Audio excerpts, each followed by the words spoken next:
محمد سيد الكونين والثقلين والفارقين من عرب ومن عجم۔ آج رمضان المبارکہ کا یہ آخری جمعہ ہے جس کو جمعۃ الوداع بھی کہا گیا۔ اس جمعہ کی بڑی فضیلت ہے اور اہمیت ہے۔ یہ مسلمانوں کی ہیبت اور مسلمانوں کی عظمت و شان کا مظہر ہے، اور پہلے سے بزرگوں میں اس کے اہتمام کا اور اس جمعہ کے خاص اہتمام کا ذکر ملتا آیا ہے۔ نبی اقدس صلی اللہ تعالی علیہ وسلم اور ان کے صحابہ اور ان کے بعد امت کے اکابرین نے اس جمعہ کا بڑا اہتمام کیا۔ روایتوں میں یہ ملتا ہے کہ پورے رمضان المبارکہ میں جتنی رحمتیں روزانہ اترتی تھیں وہ ساری رحمتیں آج کے دن اللہ اتارتا ہے اتنی برابر۔ اور نبی اکرم صلی اللہ علیہ وسلم کی ایک حدیث میں یہ بھی ہے کہ اس کی ساعتیں یعنی دن اور رات ملا کر 24 گھنٹے ہوتے ہیں، ان میں سے کوئی گھنٹہ ایسا نہیں ہے جس میں ہر لمحے اللہ کریم 6 لاکھ لوگوں کو جہنم سے آزاد فرماتا ہے۔ ہر لمحہ اس کا اس ماہ مبارکہ کے اس آخری جمعہ میں کاش ہمارا نام بھی وہ آزاد ہونے والوں میں شامل ہو جائے۔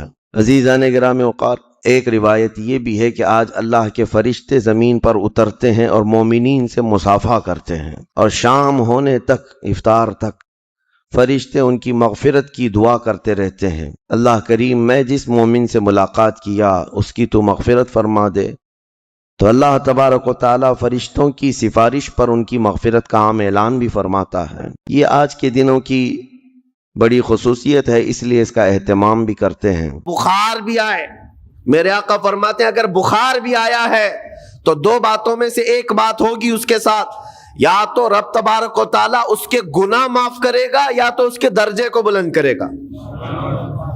مصیبت اگر آئے تو ایک بات یاد رکھنا، رب تبارک و تعالیٰ اپنے محبوب بندوں کو، پسندیدہ بندوں کو آزمائش میں ڈالتا ہے، ورنہ جو لوگ یہ سمجھتے ہیں کبھی طبیعت خراب ہی نہیں ہونا چاہیے تو فرعون بن جاتے ہیں۔ ایسے لوگ، فرعون کو 90 سال تک نہ کبھی سردی آئی نہ بخار، کبھی کوئی بیماری نہیں، اور جب بندہ کبھی بیمار نہیں ہوتا تو اپنے آپ کو خدا تصور کرنے لگ جاتا ہے، میں تو دنیا کا سب سے مضبوط آدمی ہوں، مجھے کچھ نہیں ہوتا۔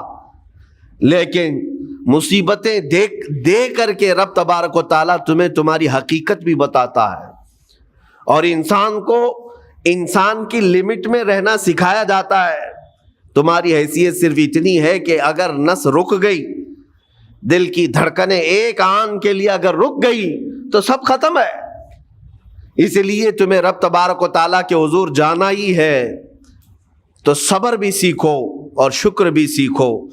آج مصیبتیں اور آفتیں آتی ہیں تو واویلا کرنے والوں کے لیے میرا میسج ہے، اللہ تبارک و تعالیٰ تمہاری ہر بات کو دیکھ رہا ہے۔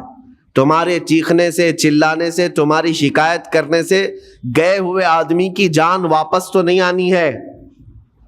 تمہارا عزیز ترین بھائی مر گیا، تم جس سے سب سے زیادہ پیار کرتے تھے وہ بیٹا انتقال کر گیا، مجھے بتاؤ تم 10 لوگوں میں چیخو گے، چلاؤ گے، رب تعالیٰ کے حضور بری بری باتیں بھی کرو گے تو کیا وہ گئی ہوئی جان واپس آ سکتی ہے؟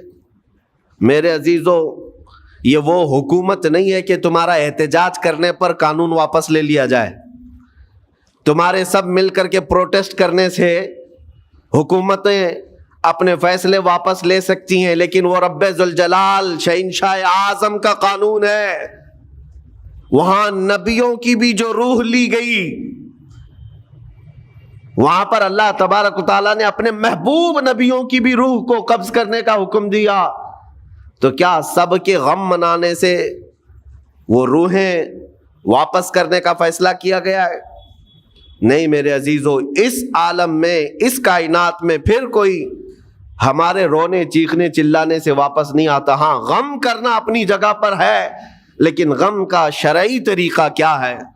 میرے آقا صلی اللہ تعالیٰ علیہ وسلم نے بھی غم فرمایا۔ آپ کے عزیز بیٹے سیدنا ابراہیم جب انتقال کر گئے، میرے آقا کی آنکھوں میں آنسو تھے۔ حضور پاک صلی اللہ تعالیٰ علیہ وسلم کی آنکھوں کے سامنے سیدہ خدیجۃ الکبریٰ کا انتقال ہوا، حضور غمگین تھے۔ لیکن غم کا مطلب کبھی یہ نہیں ہوتا کہ اللہ کی بارگاہ میں شکایت کریں۔ تو نے میرے ساتھ ایسا کیوں کیا؟ یعنی تم حکم دو گے، رب تبارک و تعالیٰ کو تم مشورہ دو گے کہ کس کے ساتھ کیا کرنا ہے۔ اس لیے ان مواقع پر ہم سب کی آزمائش ہے، ہمارا امتحان ہے۔ ایسے معاملات جب بھی آتے ہیں، دیکھیں میں آپ کو ایک اور باریک بات بتا دیتا ہوں۔ یہ ہم آج تقریر کر رہے ہیں، ہو سکتا ہے آپ بھی سن رہے ہیں اور اچھی طرح سمجھ رہے ہیں، لیکن خود کے گھر پر جب آ جائے تو تقریر بھی یاد نہیں رہتی، نصیحت بھی یاد نہیں رہتی، غم کا غلبہ زیادہ ہو جاتا ہے۔ ایسے اوقات میں حکم کیا ہے مومنین کو؟ میرے گھر پر، میں جانتا ہوں شکایت نہیں کرنا چاہیے، میں جانتا ہوں غموں کے وقت صبر کرنا چاہیے، پھر بھی اگر میرے گھر میں آ گئی مصیبت تو مومنین کے لیے حکم یہ ہے کہ تم نے اب تک جو سنا تھا حدیثیں وغیرہ اس کو یاد دلاؤ، یعنی مجھے یاد دلاؤ۔ یہ مت سوچو کہ مولانا صاحب ہیں، مفتی صاحب ہیں، امام صاحب ہیں، ان کو تو سب معلوم ہوگا۔ غم کا غلبہ جب آ جاتا ہے تو اچھے اچھوں کو یاد نہیں رہتا۔ مومنین کو کہا گیا ہے کہ وہ یاد دہانی کریں، جائیں غموں کے وقت ان کی حالت دریافت کریں اور انہیں صبر کی تلقین کریں۔ ہر ایک کے لیے ضروری ہے، یہ سوچ کر کے پیچھے نہیں ہٹا جائے گا کہ یہ تو بہت جانکار لوگ ہیں، یہ بہت پڑھے لکھے لوگ ہیں، ان کو تو سب پتہ ہے۔ نہیں، بلکہ حکم یہ ہے کہ جس کے ساتھ بھی مصیبت آئے، مومنین، دوسرے مومنین اسے صبر کی تلقین کریں، اسے جا کر کے حوصلہ دیں اور اسے تسلی دیں۔ اب میں آتا ہوں ان باتوں کی طرف جو لوگ مصیبتوں کو برا سمجھتے ہیں۔ ایک صحابی تھے، ان کی شادی ہو گئی ایک صحابیہ سے، نکاح ہوا تھا مدینے میں، سال بھر خوشحالی سے گزرتے رہے، بہت اچھے دن گزرے۔ سال ختم ہونے کو تھا کہ خاتون جو ہے لڑائی کرنا شروع کر دیتی، کہتی مجھے تمہارے ساتھ رہنا نہیں، مجھے طلاق چاہیے، ڈائریکٹ طلاق۔ تو صحابی نے کہا ہوا کیا؟ وہ صحابیہ کہتی تھی نہیں مجھے تمہارے ساتھ رہنا نہیں۔ اس صحابی نے کہا ٹھیک ہے، اگر ایسا ہی ہے تو حضور پاک صلی اللہ علیہ وسلم کے پاس چلتے ہیں، وہاں جا کر فیصلہ کرا لیں گے۔ تو وہ صحابیہ مان گئیں، کہا چلو چلتے ہیں۔ تو دونوں چلے جا رہے تھے اپنے گھر سے، حضور پاک صلی اللہ علیہ وسلم کے دربار میں فیصلہ کروانا ہے۔ چلتے وقت راستے میں ایک پتھر سے ٹھوکر لگ گئی اس صحابی کو، اور اتنی تیز ٹھوکر لگی کہ ان کا ناخن اکھڑ گیا۔ اب وہ ان کی خاتون جو بیوی صحابیاں ہیں، وہ فوراً اپنے دوپٹے کا کپڑا پھاڑ کر کے انگلی کو باندھتی ہیں اور خون روکتی ہیں، اور اس کے بعد کہتی ہیں چلو واپس گھر چلتے ہیں۔ گھر واپس آنے کے بعد وہ کہتی مجھے طلاق نہیں چاہیے، ساتھ میں رہوں گی۔ کہا عورتوں کا موڈ، عورتوں کا اس طرح کا فیصلہ، کیا بات ہے؟ وہ صحابیہ کہتی ہے میں نے سنا ہے کہ جب کبھی کوئی بندہ بیمار نہیں ہوتا تو اللہ اسے پسند نہیں کرتا۔ میں نے جب سے تم سے شادی کی ہے، سال بھر ہو گئے، ایک بار بھی تم کو بیمار ہوتے نہیں دیکھا۔ مجھے ایسا لگنے لگا کہ کہیں تم اللہ کے ناپسندیدہ بندے تو نہیں ہو، اس لیے میں تمہارے ساتھ نہیں رہنا چاہتی تھی۔ اب جب راستے میں ٹھوکر لگ کر ناخن اکھڑ گیا تو مجھے احساس ہوا کہ اللہ تجھے بھی پسند کرتا، میں تیرے ساتھ رہنے کو تیار ہوں۔ وہ صحابیہ تھیں۔ میرے عزیزو، اس کا مطلب یہ نہیں کہ ہم آپس میں ایک دوسرے کے بیمار ہونے کی انتظار میں رہیں۔ شوہر یہ سوچے کہ میری بیوی بیمار کیوں نہیں ہوتی، اور بیوی یہ سوچتی رہے کہ میرا شوہر بیمار کب ہوگا۔ وہ توکل کا اعلیٰ درجہ ہے۔ انتظار اور تمنا مت کرو بیمار ہونے کا، بلکہ بیماری آ جائے تو اللہ کا شکر ادا کرو، آ جائے تو صبر کرو۔ عزیزان گرامی وقار، ہم آج امام حسین اور ان کے رفقائے گرامی رضوان اللہ علیہم اجمعین کو یاد کرتے ہیں تو صرف رونے کے لیے نہیں، یا صرف غم منانے کے لیے نہیں، بلکہ داستان کربلا سنانے کا ایک عظیم مقصد یہ ہوتا ہے کہ نوجوانوں کے اندر، بلکہ بوڑھے اور بچوں کے اندر بھی ایمانی جذبہ ایسا آ جائے کہ وہ ہر مصیبت پر ڈٹ کر کھڑے ہو سکیں، ہر یزیدی کا مقابلہ کر سکیں۔ ایک تو اس کا میسج یہ ہے، اور دوسرا میسج یہ ہے کہ چاہے جیسی بھی مصیبتیں آئیں، ایمان کے ساتھ رہنا ہے، صبر اور شکر کو ہرگز نہیں چھوڑنا ہے۔ مصیبتیں ہمارے پاس اب اتنی بڑی تو نہیں آتی کہ ایک خاندان کے ہی اتنے لوگوں کو کاٹ دیا جائے، ایسی مصیبتیں تو نہیں آئی۔ اب جو کچھ بھی آتی ہیں ہمارے ساتھ وہ مال کی کمی کی، کبھی دکان میں دھندا نہیں چلتا، کبھی بچے کسی کو نہیں ہو رہے ہیں، یا پھر گھر میں کوئی بیمار ہے، کوئی مستقل بیماری آ گئی ہے، یہی تو مصیبتیں ہیں۔ مومن کے لیے یہ قید خانہ ہے، زیادہ آسائش اور آرام کی فکر نہ کرو۔ یہ دنیا مومن کے لیے قید خانہ ہے۔ اسی لیے شاعر نے کیا خوب کہا، جب کسی کا انتقال ہوتا ہے، ایک سچے مومن کا انتقال ہوتا ہے، تو لوگ کہتے فلاں مر گیا، فلاں مر گیا، تو ایک شاعر نے بہت اچھے انداز سے کہا ہے کہ کون کہتا ہے کہ مومن مر گیا؟ جو سچا مومن ہے اس کے لیے کہہ رہا ہوں۔ وہ شاعر نے کہا کون کہتا ہے کہ مومن مر گیا، قید سے چھوٹا وہ اپنے گھر گیا۔ حقیقت تو یہ، قید سے چھوٹا وہ اپنے گھر گیا۔ یہاں دنیا میں زیادہ آسائش، زیادہ آرام کی طلب انسان کو مغرور بنا دیتی ہے، تکبر والا بنا دیتی ہے، گھمنڈی بنا دیتی ہے۔ اور اللہ تبارک و تعالیٰ کی بارگاہ میں ہمیشہ سر بسجود رہنے والا وہ بندہ ہے جو مصیبتوں میں گھرا رہتا ہے۔ کچھ نہ کچھ مصیبتیں ایسی ہیں جو تمہیں مسجد تک لاتی ہیں، قرآن تک لاتی ہیں، تسبیح تک لاتی ہیں، اور کوئی مصیبت نہ ہو، کوئی تکلیف نہ ہو تو پھر جلدی بندہ اللہ کو بھی یاد نہیں کرتا۔ اسی لیے رب تبارک و تعالیٰ کی بارگاہ میں کچھ فرشتے ایسے ہیں، جب تم رو رو کر کے دعائیں کرتے ہو پھر یہ کہتے ہو میری دعا ہی نہیں قبول ہوتی، مولانا آپ کیجئے، میں تو کب سے یہ دعا مانگ رہا ہوں، میری تو دعا ہوتی ہی نہیں، اور آپ کہتے ہیں اللہ تعالیٰ بہت جلدی دعا قبول کرتا ہے۔ یہ نا امیدی تمہاری اللہ تعالیٰ کی ذات سے ہرگز جائز نہیں۔ لیکن میں وجہ بھی بتا دیتا ہوں، کچھ فرشتے ایسے ہیں جو تمہاری دعائیں سن سن کر کے اللہ سے کہتے مولا یہ بندہ کتنا مانگ رہا ہے، تو قبول کیوں نہیں کرتا؟ رب تبارک و تعالیٰ یہ جو مانگ رہا ہے اسے دے کیوں نہیں دیتا؟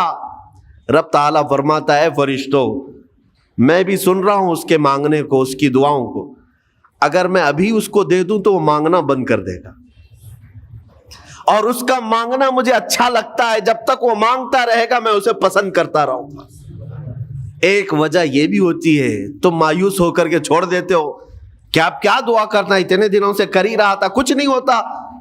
اگر تمہاری دعاؤں کا اثر جلدی نظر نہیں آتا تو رحمان تمہاری دعائیں سن رہا ہے اور وہ تمہاری دعائیں پسند بھی کر رہا ہے۔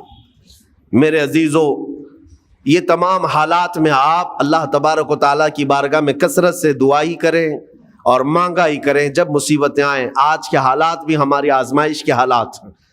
آج کا جو دور ہے وہ بھی ایک یزیدی دور ہے۔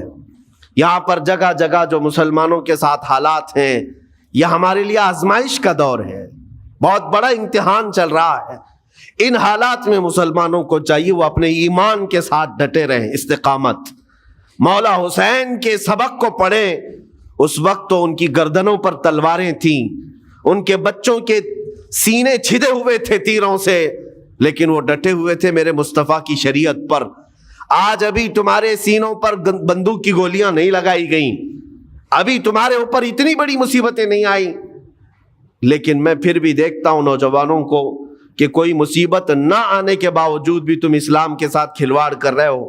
میرے آقا کی سنتوں کو پیٹ پیچھے پھینک کر کے تم تو بازاروں کی زینت بننا پسند کرتے ہو۔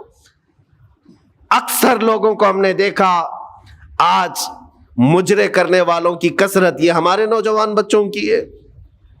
یہ اپنے جسموں کی نمائش کرنا اس کو فیشن سمجھتے نہیں۔ میرے عزیزو، امت مصطفیٰ اور وہ بھی امام حسن اور امام حسین کے غلام اس مردار دنیا پر کبھی بھی اپنی حکومت نہیں چاہتے، اس مردار دنیا کے وہ کبھی خواہش مند نہیں ہوتے۔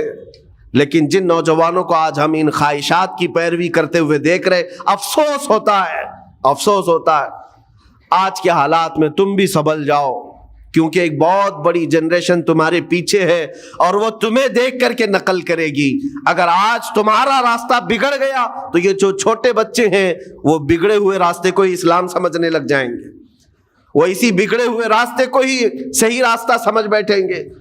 اسی لیے آج نوجوانوں کی کثرت میرے آقا صلی اللہ تعالی علیہ وسلم کے عاشقوں کی ہونا چاہیے، اور ان سخت ترین حالات کا مقابلہ باڈی بلڈر نہیں کر سکتا۔ میں آپ کو بتا دوں، ان ظالم یزیدیوں کا مقابلہ کاجو بادام کھانے والا نہیں کر سکتا۔ ہاں، ان حالات کا مقابلہ کرنے کے لیے جسمانی طاقت کی ضرورت نہیں، ان بڑے سے بڑے سخت ترین حالات کا مقابلہ وہ نوجوان کر سکتا ہے جس کے سینے میں عشق مصطفیٰ ہو، مولا حسین کے نقش قدم پر چلنے کا عزم رکھتا ہو، پھر چاہے وہ لاغر ہی کیوں نہ ہو، نحیف و ناتما ہی کیوں نہ ہو، کمزور ہی کیوں نہ ہو۔ لیکن ہم نے دیکھا ہے تاریخ میں کمزور بھی ہے، اگر جسمانی اعتبار سے عشق رسول کی دولت سینے پر رکھتا ہے تو دنیا میں وہ کھلبلی مچا دیتا ہے، اور کفار و مشرکین کے خیموں میں اس کی ہیبت طاری رہتی ہے۔ ہم نے اور تاریخ پڑھی ہے۔ آخری بات عرض کرتا ہوں، امام اہل سنت فاضل بریلوی امام احمد رضا خان نور اللہ مرقدہ، اعلیٰ حضرت کو کون نہیں جانتا آج کے زمانے میں؟ ذرا ان کی سیرت اٹھا کر کے پڑھنا، اور پھر یہ بھی دیکھنا کہ جسمانی طاقت ان کی کیسی تھی، جسمانی ساخت کیا وہ چلتے تو لہیم شہیم تھے، اونچے چوڑے اور سینہ بھرا ہوا کہ لوگ صرف جسم کو دیکھ کر کے ڈر جائیں؟ نہیں، اعلیٰ حضرت فاضل بریلوی رضی اللہ تعالیٰ عنہ اس طرح جسمانی بہت اونچی چوڑی صلاحیت کے نہیں تھے، بلکہ بہت ہی ہلکا جسم رکھتے تھے، ہلکا جسم، دبلے پتلے تھے، لیکن جب اپنے حجرے میں بیٹھ کر کے قلم چلاتے تھے تو دنیا کے کونے کونوں میں ان کی گونج ہوتی تھی، اور بڑے بڑے قلعوں میں جو ہے زلزلہ آ جاتا تھا۔ اور سرکار غوث پاک رضی اللہ تعالیٰ عنہ کو کون نہیں جانتا؟ غوث پاک کا حال تو یہ تھا، جسمانی اعتبار سے آپ کی گردن کی ہڈیاں بھی دکھتی تھیں، اتنے دبلے تھے، اور کثرت عبادت کی وجہ سے، کثرت مجاہدات کی وجہ سے آپ کا جسم بہت ہی کمزور تھا۔ بلکہ ایک وقت کا واقعہ بھی ہے کہ آپ چلتے چلتے غش کھا کر گر گئے، چکر آ کر گر گئے۔ جسمانی اعتبار سے اکثر تو آپ پتے کھا کر کے رہے، کھانا بھی نہیں کھایا 40 سال تک، تو جسمانی اعتبار سے کمزور ہونا کوئی معنی نہیں رکھتا۔ لیکن دنیا یہ بھی جانتی ہے، گردن کی ہڈیاں ہی کیوں نہ دکھتی ہوں، ہاتھ و پیر کی ہڈیاں ہی کیوں نہ دکھتی ہوں غوث پاک کی، لیکن روحانی طاقت کا حال یہ ہے کہ کسی قبر کو ٹھوکر لگا دے تو مردہ زندہ ہو جائے۔ اس طاقت کو میں آج آپ کے سامنے کہنے کی بات کر رہا ہوں، عشق مصطفیٰ سینے میں ہو اور سچی عقیدت و محبت حسنین کریمین سے رکھتا ہو، اور پھر اپنے طریقے بدل لے تو بڑے جسم اور ڈیل ڈول بنانے کی ضرورت بھی نہیں آئے گی۔ مولا کریم تمہارا رعب خود ہی دشمنوں کے دلوں پر ڈالتا ہے۔ اللہ تبارک و تعالی ہم سب کو آئی ہوئی مصیبتوں کا ڈٹ کر مقابلہ کرنے کی توفیق عطا فرمائے۔ اور دونوں کو اگر تقسیم کر دیا جائے، عبادات اور معاملات، تو میں آپ کو بتاؤں کہ 25% صرف عبادات ہے اور 75% معاملات ہے۔ عبادات جیسے نمازیں ہو گئی، یہ عبادات کے حصے میں آ گئے، روزے، حج، زکوٰۃ، یہ سب عبادات کے معاملات میں ہیں۔ لیکن معاملات میں جو ہے بہت لمبی فہرست ہے۔ تمہارے گھر کے اندر تمہارے بچوں کے حقوق، بیوی کے حقوق، ماں کے حقوق، باپ کے حقوق، پڑوسیوں کے حقوق، پھر لین دین کے معاملات، تجارت کے معاملات، قرض کے معاملات، پھر عدالت کے معاملات، فیصلوں کے معاملات، زندگی کے بہت سارے معاملات، یہ سب معاملات میں ہیں۔ اور اسی لیے فرمایا گیا کہ جو بندہ معاملات میں اچھا ہے وہی اصل دیندار ہے۔ بہت سارے لوگ کیا سمجھتے ہیں کہ یہ نمازی ہے، ہمیشہ مسجد کا پابند رہتا ہے، تو اسے دیندار ہی سمجھتے ہیں۔ ہونا تو چاہیے کہ وہ دیندار ہو، لیکن اس کے معاملات کو بھی دیکھو کہ اگر وہ معاملات میں گڑبڑ ہے، یعنی لوگوں کے پیسے کھا جاتا ہے، لوگوں سے جھوٹے وعدے کرتا ہے، یا پھر دھوکہ دھڑی کے کاموں میں ملوث ہے، تو وہ شخص دیندار نہیں ہے۔ عبادات میں تو وہ پکا نظر آتا ہے لیکن معاملات میں کچا ہے تو اسے دیندار نہیں کہا جاتا۔ اسی لیے نبی پاک صلی اللہ تعالیٰ علیہ وسلم نے سختی کے ساتھ معاملات کے بارے میں بہت احکامات نافذ فرمائے، یہاں تک کہ حقوق بھی جو ہیں وہ دو قسم کے ہیں، حقوق اللہ، حقوق العباد۔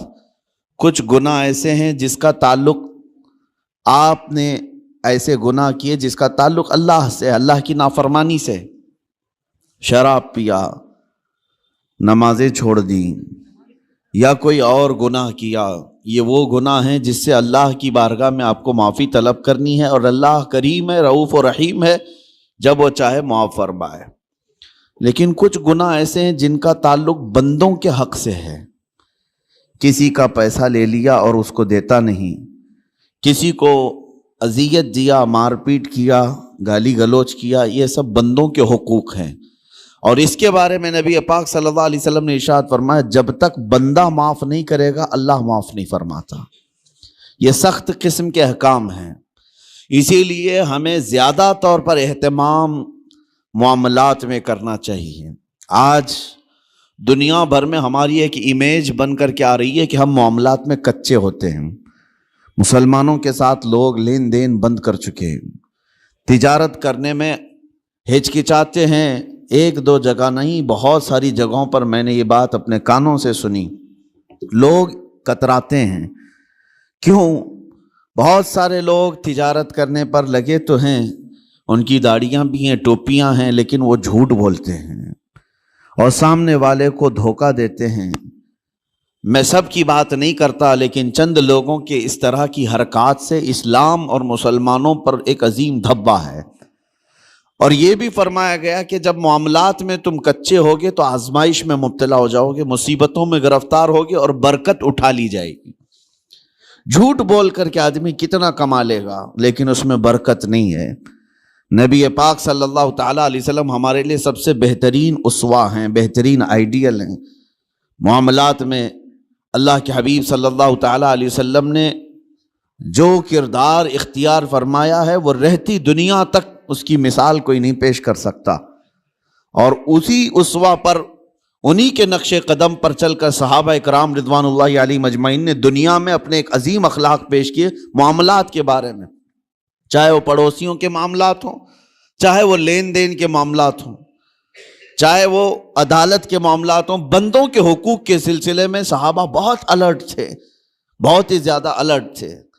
حضور پاک صلی اللہ تعالیٰ علیہ وسلم جس بارے میں سب سے زیادہ مشہور تھے مکہ میں، آپ کے اعلان نبوت سے پہلے کی بات کر رہا ہوں، آپ کو جو لقب سے مکہ کے کفار پکارتے تھے وہ صادق الوعد الامین، امانتوں کا سچا آدمی اور وعدے کا پکا آدمی۔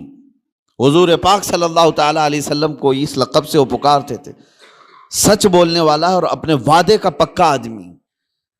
حضور اکرم صلی اللہ تعالیٰ علیہ وسلم ایک مرتبہ مدینہ طیبہ سے گزر رہے تھے، ایک قافلہ تھا، طارق المحاربی نام کے ایک راوی ہیں، انہوں نے پوری ایک لمبی حدیث روایت کی ہے۔ کہتے ہیں کہ ہم لمبے سفر سے آئے تھے، ہمارا قافلہ تھا، ہمارے قافلے میں ایک لال رنگ کا اونٹ بھی تھا، سرخ اونٹ جس کو کہتے ہیں، اور اس زمانے میں سرخ اونٹ کی بڑی قیمت ہوتی تھی، بہت مہنگا اونٹ ہوتا تھا۔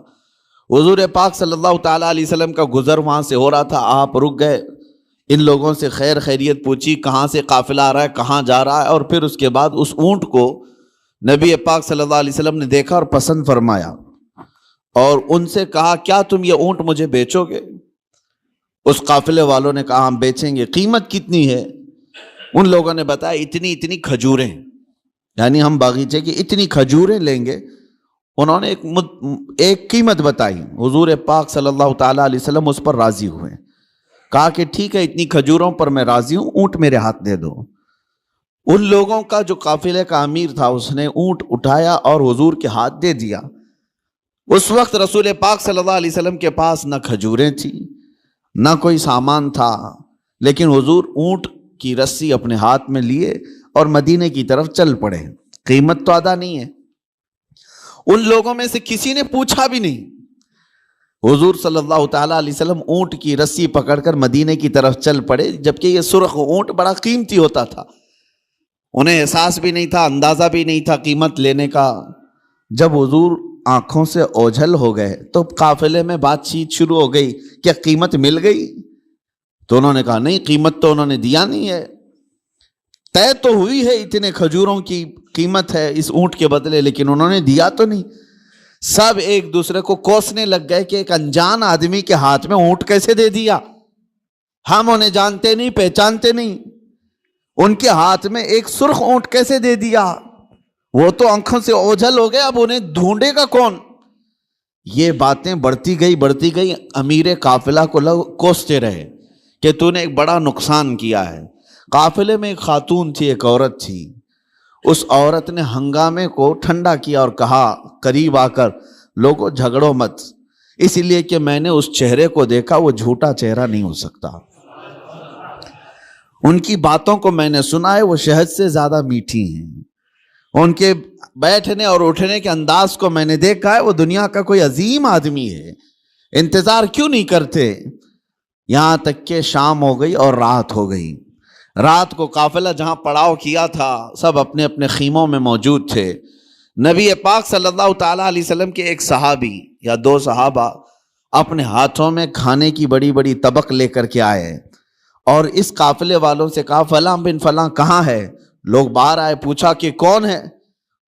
آئے ہوئے صحابہ نے کہا ہم محمد الرسول اللہ صلی اللہ علیہ وسلم کے غلام ہیں، ہم ان کی طرف سے آئے ہیں، دن میں ہمارے آقا نے آپ سے اونٹ خریدا تھا، اس کی قیمت کھجوریں پوری جتنی طے ہوئی تھی وہ ہم لے کر کے آئے ہیں مدینے سے۔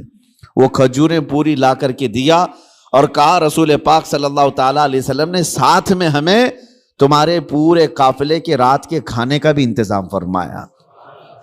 قافلے والوں نے کھانا بھی لیا اور کھجوریں جو قیمت میں تھی وہ بھی لیا۔ یہ عرب میں اس طرح کا پہلا واقعہ تھا، ورنہ جو نظروں سے اوجھل ہو گیا وہ ہمیشہ کے لیے ختم ہو گیا۔ حضور پاک صلی اللہ تعالیٰ علیہ وسلم نے ان کے دلوں میں ایسے اخلاق بٹھائے کہ وہ مدینے میں ڈھونڈتے پھرتے تھے کہ وہ محمد ہیں کہاں، رسول پاک صلی اللہ تعالیٰ علیہ وسلم ہیں کہاں۔ پھر وہ دائرہ اسلام میں بھی آئے کئی لوگ، یہی وہ لین دین کے معاملات تھے جس میں میرے آقا صلی اللہ تعالیٰ علیہ وسلم تجارت کو پوری دنیا کے سامنے بتا کر ایسے اصول بتائے، سود سے پاک کیا جو قافلے کی ایک بڑی لعنت تھی، بلکہ معاشرے کی ایک بڑی لعنت تھی۔ حضور پاک صلی اللہ علیہ وسلم نے فرمایا سود کو میں نے اپنے پیروں سے روند دیا، ختم فرما دیا۔ سود میں ہوتا کیا ہے آپ کو پتہ ہے، جس کو آپ بیاج کہیں، بڈی کہیں یا جو بھی نام دے دیں، لیکن بڑھا کر کے لینا، کسی کو قرض دینا اور اس سے بدلے میں بڑھا کر کے لینا۔ 100 روپیہ قرض دیا، 110 روپے لیا، 120 روپے لیا، بلکہ 101 روپے بھی لیا، تو یہ سود ہو گیا۔ جس کو قرض دیا اور بدلے میں بڑھا کر کے لیا، صرف پیسے میں نہیں، کسی بھی چیز میں وہ بڑھا کر کے لینا، یہ سود کہلاتا ہے، اور یہ اسلام میں بہت عظیم گناہ اس کو بیان کیا گیا۔ کیوں؟ وجہ کیا ہے؟ اس میں بندوں کا حق مارا جاتا ہے، ایک بندہ قرض میں ڈوبتا چلا جاتا ہے اور دوسرا امیر ہوتا چلا جاتا ہے۔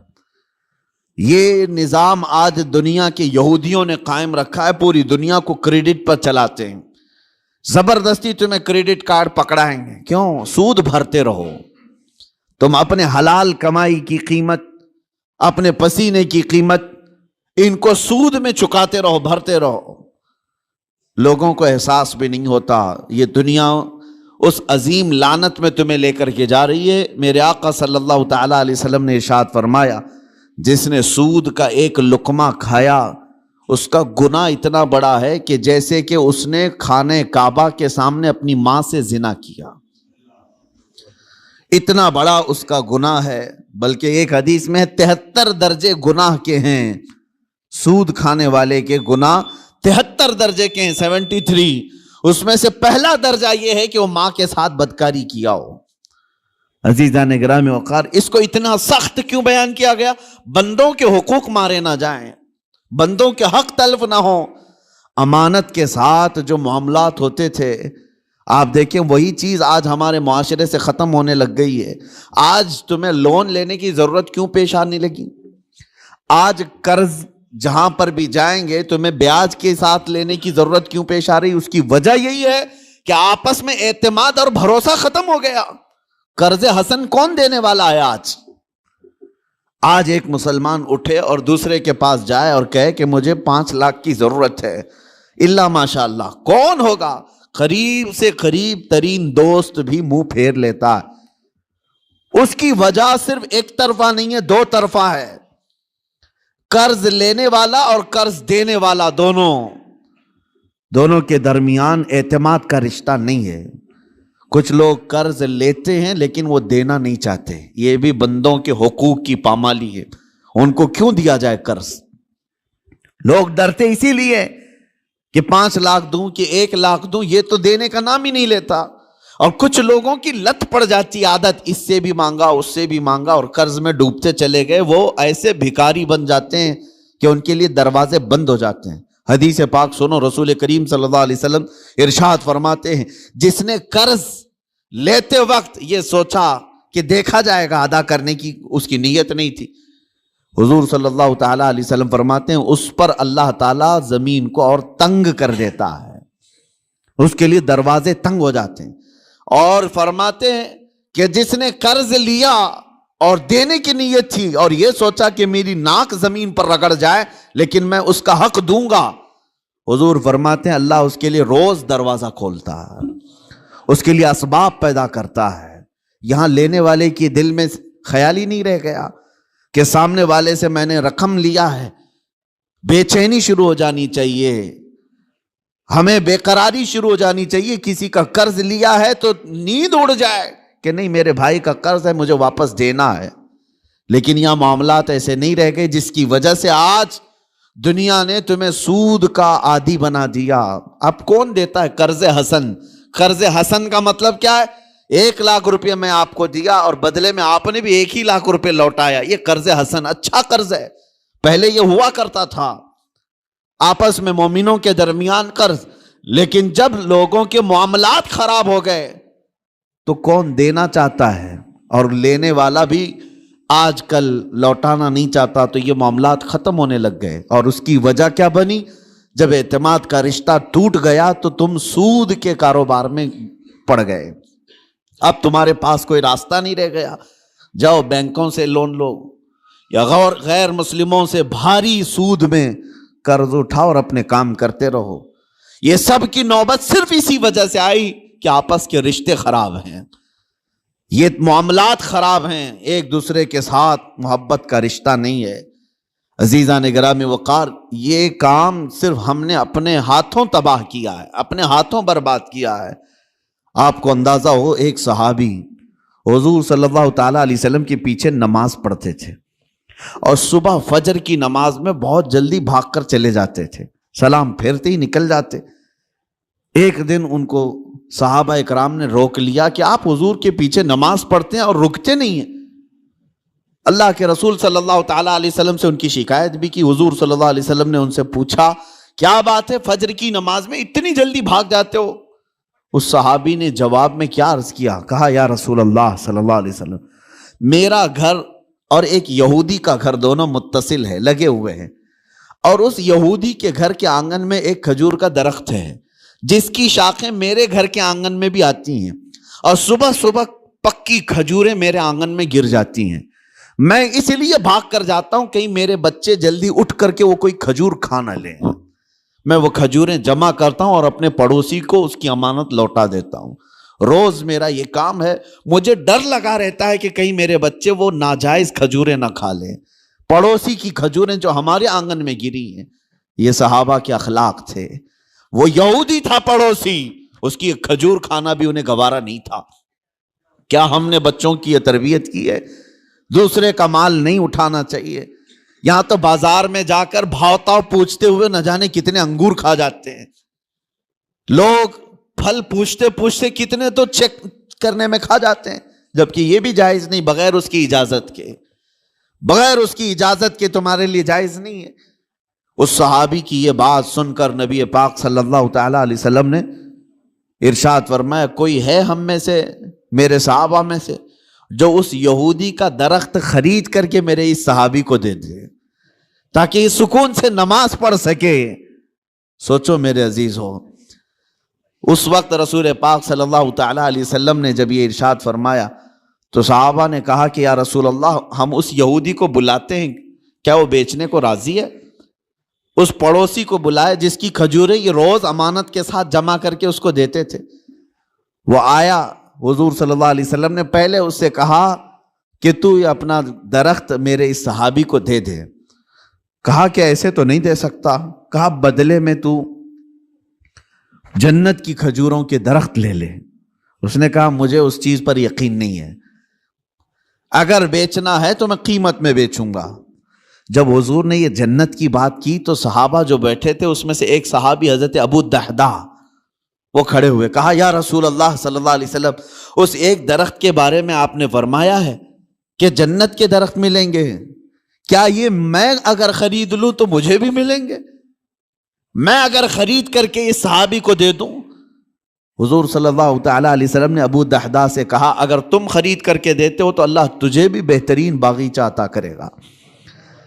وہ حضرت ابو الدحداء اس یہودی کا ہاتھ پکڑ کر کے باہر لاتے ہیں، چلو ہم ڈیل کرتے ہیں، ایک درخت میرے بھائی کو تجھے دینا ہے، بدلے میں بتا کیا لینا چاہتا ہے، کیا لینا چاہتا ہے؟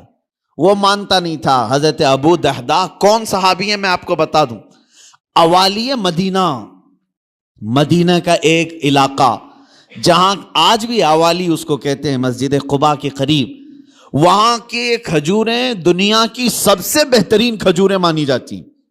اوالی مدینہ دنیا کی سب سے بہترین کھجوریں، مدینے میں بھی اوالی مدینہ کی کھجوریں سب سے اعلیٰ، اور اوالی مدینہ میں سب سے حسین و جمیل کسی کا باغیچہ تھا تو حضرت ابو الدحداء کا تھا۔ بہترین گھر بھی تھا اس باغیچے کے اندر اور بہترین خوبصورت باغیچہ جس میں نہر بھی تھی۔ حضرت ابو الدحداء نے کہا کہ اس یہودی سے تو مجھے جانتا ہے؟ کہا کہ تجھے مدینے کا کون آدمی نہیں جانتا، تو ابو الدحداء ہے، باغیچے کے نام سے ہی لوگ جانتے ہیں، حسین و جمیل باغیچہ ہے۔ حضرت ابو الدحداء نے کہا کیا تو اس بات پر راضی ہے کہ میں وہ پورا باغیچہ اس ایک درخت کے حوالے دیتا ہوں، چاہتا ہوں یہ ایک درخت تو دے دے میرے اس بھائی کو، میں باغیچہ پورا دے دوں۔ اس یہودی نے کہا کیا مذاق ہے یہ، کیسا مذاق ہے؟ اس نے کہا رسول اللہ کی بات پر میں کبھی مذاق نہیں کرتا اور نہ ہی مسلمانوں کو یہ زیب دیتا ہے، میں معاملات کر رہا ہوں تیرے ساتھ۔ اس یہودی نے کہا کوئی بات نہیں، درخت میں دینے کو تیار ہوں۔ ابو الدحداء نے وہیں پر جو کچھ لکھنا پڑھنا تھا سب کر لیا، بیچ دیا، نہ کوئی قیمت لینی تھی اس سے، کچھ نہیں۔ ایک درخت جو یہودی کے آنگن میں تھا بس وہی خریدنا تھا، وہ بھی اکھاڑ کر کے نہیں، وہ درخت تو وہیں رہے گا نا، لیکن ملکیت اس مسلمان کی ہوگی، صحابی کی۔ اس بات پر طے ہوا، باغیچہ بیچ دیا گیا۔ اب حضرت ابو الدحداء اپنے باغیچے کے باہر آئے، سنیے، باہر آئے اور باہر سے اپنی بیوی کو پکارا، یا ام الدحداء، اپنی بیوی کو زور سے پکارنے لگے۔ تو ان کی بیوی اندر باغیچے کے اندر اپنے حسین و جمیل گھر میں تھی، وہاں سے آواز سن کر کے کہتی ہیں کیا بات ہے کہ تم اندر نہیں آتے، باغیچے کے باہر سے مجھے آواز دے رہے ہو؟ ابو الدحداء نے کہا میں نے باغیچہ بیچ دیا، تو بھی باہر آ جا۔ عورتیں تو عورتیں ہوتی ہیں، لیکن وہ کمال کی عورتیں تھیں۔ وہ باہر نکلی اپنے گھر سے اور کہتی ہیں ابو الدحداء مجھے تمہاری عقل پر پوری زندگی سے زیادہ یقین ہے، یقیناً سودا کیا ہوگا تو بہترین سودا کیا ہوگا، ایسے تو تم اتنا حسین باغیچہ بیچ نہیں سکتے، اگر بیچا ہوگا سودا کیا ہوگا تو بہترین سودا کیا ہوگا۔ وہ گھر سے اسی وقت نکل آئی۔ ابو الدحداء گھر باغیچے میں بھی نہیں گئے، گھر میں بھی نہیں گئے، یہودی سے کہا آج سے تیرا ہے یہ باغیچہ۔ وہ باہر آئی، خاتون پوچھا کتنے میں تم نے یہ باغیچہ بیچا ہے؟ تو حضرت ابو الدحداء نے ہنس کر کے کہا میں نے یہ رسول اللہ کے ہاتھ میں بیچا ہے، جنت کے ایک باغیچے کے حوالے۔ اللہ تبارک و تعالیٰ کے رسول جسے وعدہ کریں وہ جھوٹا نہیں ہوتا۔ ام الدحداء نے ہنس کر کے کہا مجھے میری جان سے زیادہ تمہاری عقل پر یقین تھا یقیناً تم نے جو سودا کیا وہ دنیا کا سب سے عظیم سودا ہے. چلو یہ نہیں ماتم کیا کہ کیسے بیچ دیا, کس کو کس کی باتوں میں آ کر کے کیا کر دیا. وہ خاتون بھی صحابیہ تھیں, رسول پاک صلی اللہ علیہ وسلم پر ایمان رکھتی. تو باہر آئے یہ دونوں لوگ. اب سنیے, وہ یہودی جو ہے رات کو اپنی بیوی کے پاس آتا ہے اور ہنستا ہے. مسلمانوں سے بڑا بیوقوف میں نے کسی کو دیکھا نہیں. انہوں نے میرے آنگن میں موجود ایک درخت کے بدلے مدینے کا ایک حسین و جمیل باغیچہ میرے ہاتھ میں دے دیا. لیکن یہ بھی تو دیکھو کہ درخت تو وہ ہمارا ہی رہے گا, وہ ہمارے آنگن میں ہے, درخت کو کون اکھاڑے گا, کون نکالے گا. وہ اپنی بیوی سے رات بھر ہنسی مذاق کرتا رہا کہ مسلمانوں کو میں نے بیوقوف بنا دیا. اور وہ صحابی جو صبح نماز سے فوراً بھاگ کر اپنے گھر آتے تھے کھجوریں چننے کے لیے, آج وہ مسجد نبوی میں حضور کے پیچھے نماز پڑھ رہے ہیں, سکون و اطمینان کے ساتھ نماز پڑھتے رہے. اور اس کے بعد نماز ہو گئی تو حضور صلی اللہ تعالیٰ علیہ وسلم نے صحابہ سے کہا کہ چلو اس صحابی کے ساتھ چلتے ہیں وہ درخت دیکھنے کے لیے, اس لیے کہ کسی کا گمان ہے کہ اس نے مسلمانوں کو بیوقوف بنا دیا. حضور پاک صلی اللہ تعالیٰ علیہ وسلم صحابہ کے ساتھ آئے اور اس صحابی کے گھر کے پاس جو یہودی کے آنگن میں درخت تھا, صحابہ فرماتے ہیں جب ہم قریب پہنچ کر کے دیکھے تو وہ درخت خود اکھڑ کر کے اس صحابی کے آنگن میں آ چکا تھا. خود ان کے آنگن میں وہ درخت موجود تھا. عزیزان گرامی وقار, یہ لمبی حدیث ہے, اس میں مجھے جو عرض کرنا تھا وہ یہی تھا کہ اس صحابی کے عمل کو دیکھو کہ وہ ایک مشت کھجوریں بھی اپنے بچوں کو ناجائز طریقے سے نہیں کھانے نہیں دینا چاہتے. ہمارے معاملات جب خراب ہو گیا تو لوگوں کا اعتماد اور بھروسہ بھی نکلنے لگ گیا. یہاں لوٹ کھسوٹ ایسی کچھ چیزوں کی میں نشاندہی کرتا ہوں کہ اللہ کا عذاب کس قوم پر آیا تھا. ایک بہت بڑی قوم, حضرت شعیب علیہ السلام کی قوم. ان کے بارے میں قرآن میں ہے وَيَا قَوْمِ أَوْفُوا الْمِكْيَالَ وَالْمِيزَانَ بِالْقِسْطِ وَلَا تَبْخَسُوا النَّاسَ أَشْيَاءَهُمْ. حضرت شعیب علیہ السلام اپنی قوم کو بار بار ڈراتے تھے کہ ماپ تول میں کمی مت کرنا, ناپ تول میں کمی مت کرنا, برابر انصاف کے ساتھ لوگوں کو غلہ دیا کرو. وہ لوگ کیا کرتے تھے جس کو ڈنڈی مارنا کہتے ہیں, یعنی کلو کے کانٹے میں جو ہے فرق کر دینا اور کہیں سے کچھ نہ کچھ سیٹنگ کر کے مال تھوڑا سا سامنے والے کو کم جائے. اس گناہ میں مبتلا تھی وہ قوم, اور اس کو اللہ کے نبی حضرت شعیب علیہ السلام اس قوم کو ڈراتے رہے یہ زمین میں فساد ہے, اس چیز سے باز آؤ. وہ باز نہیں آتے تھے. جانتے ہو ناپ تول میں کمی کرنے کی وجہ سے اللہ کا بھیانک عذاب ان پر آیا, بہت سخت ترین عذاب آیا. قوم شعیب ہمیشہ کے لیے ہلاک کر دی گئی, اس کو قوم سمود بھی کہتے ہیں.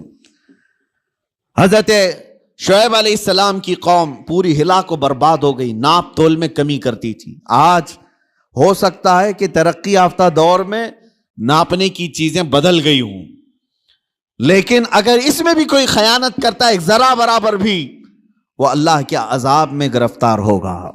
اس کی برکتیں ختم کر دی جائیں گی, اس کے چہرے کی رونق ختم کر دی جائے گی. اسی لیے میرے عزیزو ان معاملات میں پابند ہو جاؤ اور دیکھنا کہ ہمارے معاملات بالکل صحیح ہو جائیں گے. غیر مسلموں کے حالات تو آج ایسے کہ وہ لوگ اس چیز پر سختی کرتے ہیں. ان کی مارکیٹ میں سب ایک دوسرے کے تعاون کرنے والے ہیں, اور مومنوں میں ایک دوسرے کا تعاون کرنے والا نہیں. مارکیٹ میں اگر 4 دکانیں تمہاری ہیں, تمہاری تجارت زیادہ ہونے لگ گئی تو بغل والے کو حسد ہونے لگ گیا.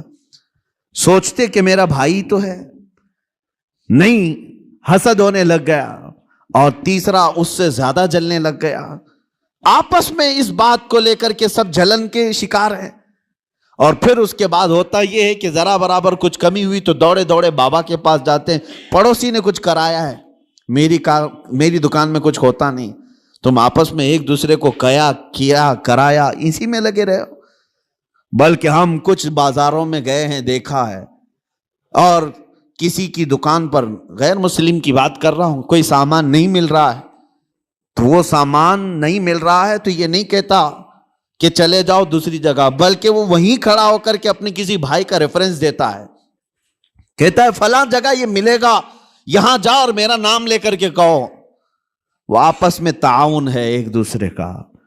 مومنوں آپ سب لوگ ایک دوسرے کے تعاون میں جب تک نہ آئیں تو رحمت خداوندی سے محروم رہو گے.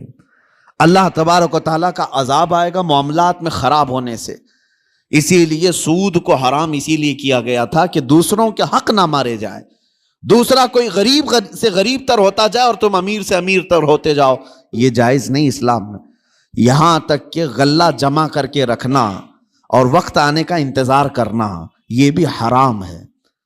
حرام ہے. چاول کو ذخیرہ کر لیا، احتکار اس کو کہتے ہیں.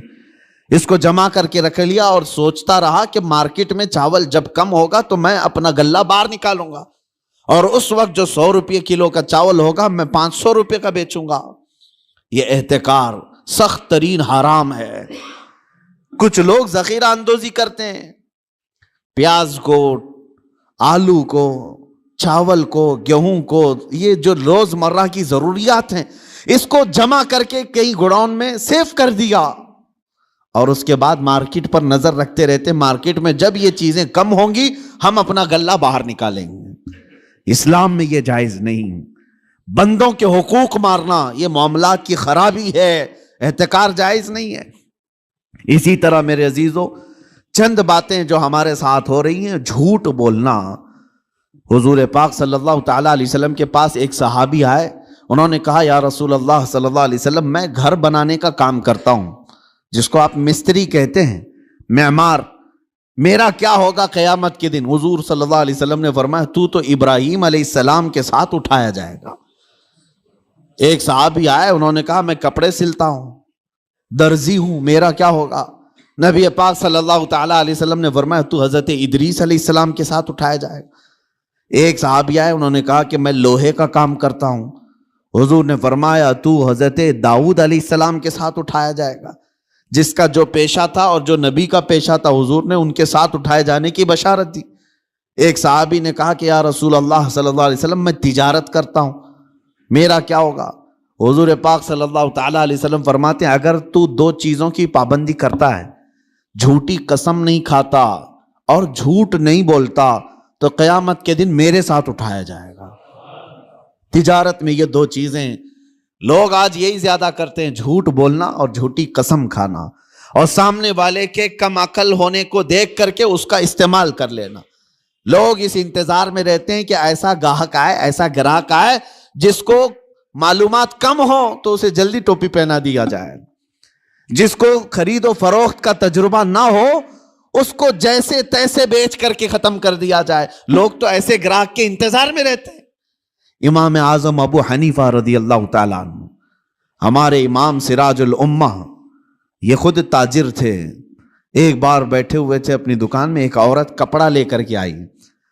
وہ کپڑا اچھے قسم کا کپڑا تھا اور وہ عورت جو بیچنے آئی تھی اس کی قیمت وہ کم بول رہی تھی. امام اعظم کے پاس وہ آئی اور لے کر کے اس نے کہا کہ یہ کپڑا مجھے بیچنا ہے. حضرت امام اعظم نے پوچھا کتنے کا بیچ رہی ہو؟ اس نے کہا 10 درہم. تو آپ ہنسنے لگے کیونکہ آپ ماہر تھے کپڑوں کی تجارت کے. آپ نے کہا یہ کپڑا اتنی قیمت کا نہیں ہے. تو اس نے کہا مجھے ضرورت ہے، اتنی پیسے دے دو. امام اعظم نے کہا نہیں، میں یہ نہیں کہہ رہا کہ یہ زیادہ ہے، بلکہ تو قیمت کم لگا رہی ہے، کپڑا زیادہ قیمت کا ہے. تو اس عورت نے کہا اچھا قیمت کم میں نے لگائی ہے تو میں بڑھا کے بولتی ہوں، آپ بڑھا کر کے دے دیجئے، 50 درہم میں لے لیجئے. زیدے بڑھا دیا. امام اعظم نے کہا نہیں ابھی کم بول رہی ہے تو قیمت اس کپڑے کی. اس نے کہا 100 درہم. امام اعظم نے کہا کپڑا اس سے بھی زیادہ کا ہے، یہ کپڑا اس سے بھی زیادہ قیمت کا ہے. اس خاتون نے 3 بار قیمت بڑھائی.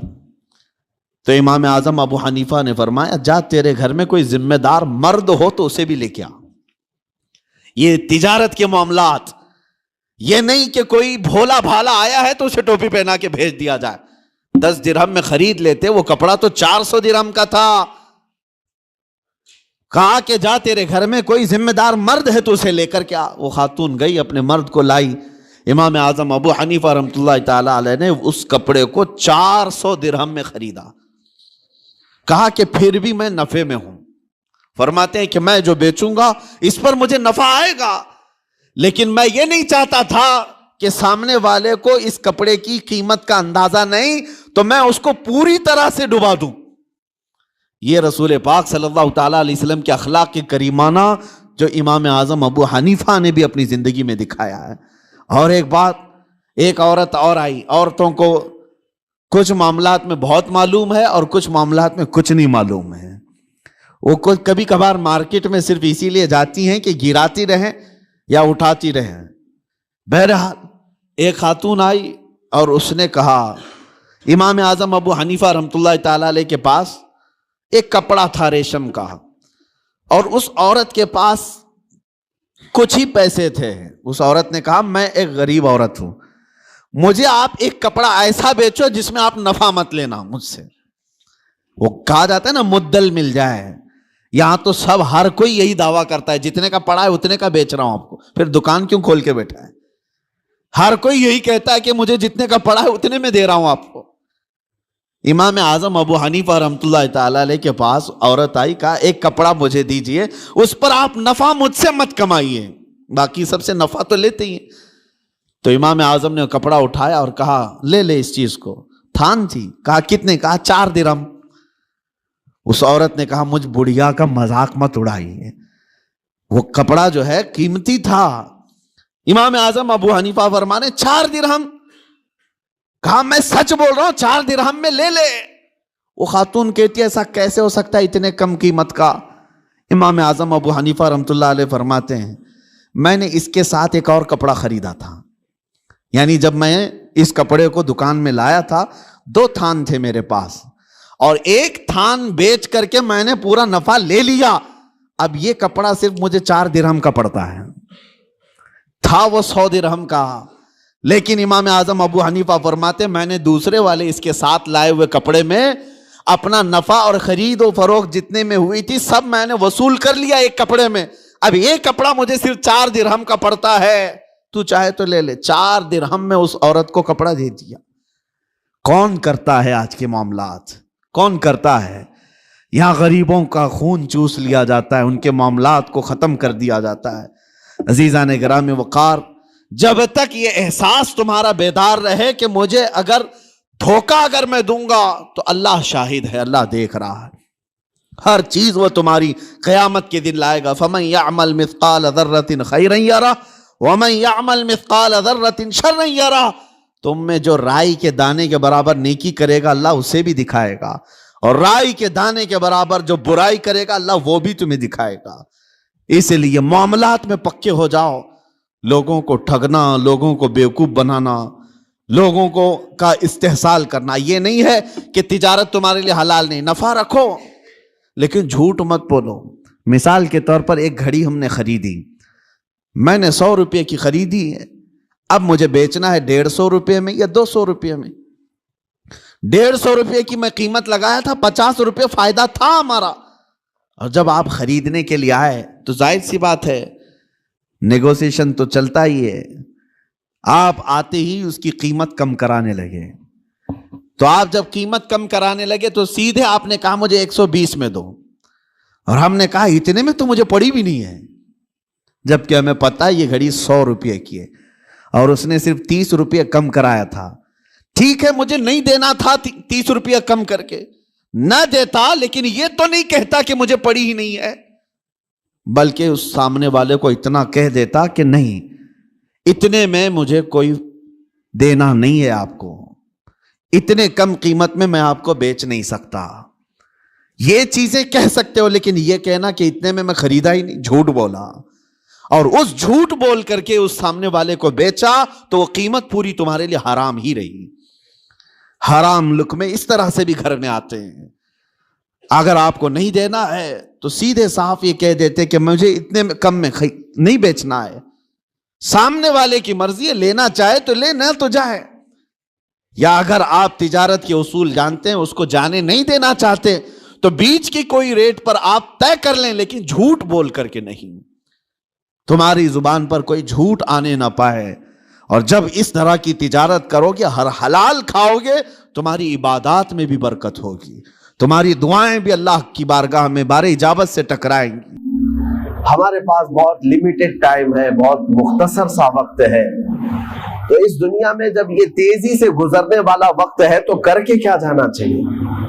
ظاہر سی بات ہے جب چھوٹا سا وقت ہے تو کچھ تو کریں۔ آپ سے اگر میں کہوں ملک الموت تمہارے سرانے پر آ کر کھڑا ہے اور کہتا ہے 2 منٹ ہے تیرے پاس، کیا کرنا چاہتا ہے؟ تم کیا کرنا چاہو گے؟